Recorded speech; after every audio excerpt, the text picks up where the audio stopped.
Stop laughing. Capturing candid moments in the Mendez household It'd be so bad if we just went like this. is easy. Sure do love celery. We actually have it on camera, her calling it salary. It's a place filled with joy and laughter, Yeah, I'm better at this. No, you aren't. even in the face of medical scares. I'm going to get a little emotional here, but I'll always just remember Ian saying, you know, there's a chance that everything could be okay, right?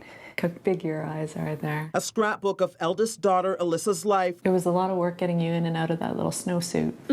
holds memories of the best of times, And but also the worst of times, a period when they had to find strength in what felt like a hopeless place. The routine ultrasound in the third trimester revealed something was wrong with their unborn baby girl. Startling images of Elissa's brain made it look as though half of it was missing. I'll always remember he didn't look at us. He wouldn't look us in the eye. He came in, he didn't say a word, and he just sort of started silently continuing the ultrasound. And after a few moments of silence, you know, I said, what's going on? May we ask what's happening?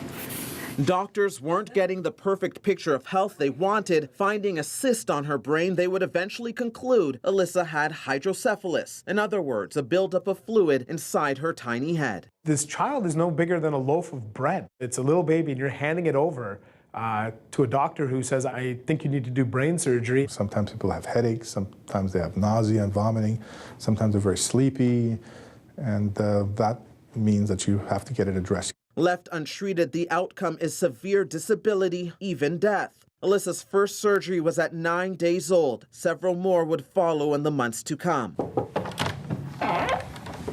Hey, hello, how are you? Nice to see you. CHEO has been there. Hey, very good. And it's fair to say every step of the way would be an understatement. So everything is going really well. The doctor you see conducting this routine examination Just look straight ahead. has been with the Mendez family since Elissa was born. Good. In fact, the neurosurgeon has a place in the scrapbook and in their hearts. If hydrocephalus were a game, Elissa would be winning. That's yours. She has what's called a shunt inserted in her brain, and a tube drains the fluid into her stomach so it can be released from the body. They've had to go back in to make revisions, but for the most part, it works. Even though she is able to walk and talk like every other 14-year-old girl, her life isn't symptom-free. So sometimes I'll be like just sitting in class, like trying to listen to the teacher, and like I can't focus because it's just like a drilling pain in my head, and then sometimes like I won't be able to eat and it's so hard to concentrate, so it's better for me to just be at home. It keeps her parents home too, Welcome back to Canadian Tire Senators Hockey on TSN. sometimes taking her dad, Ian Mendez, off the air. This year was really tough for us to watch her vomit, to have nausea, to have uncontrollable headaches to the point where she was kicking and punching the wall. She was just, nothing was touching the pain. And then to possibly have a seizure now thrown on top of it, it's actually tougher now.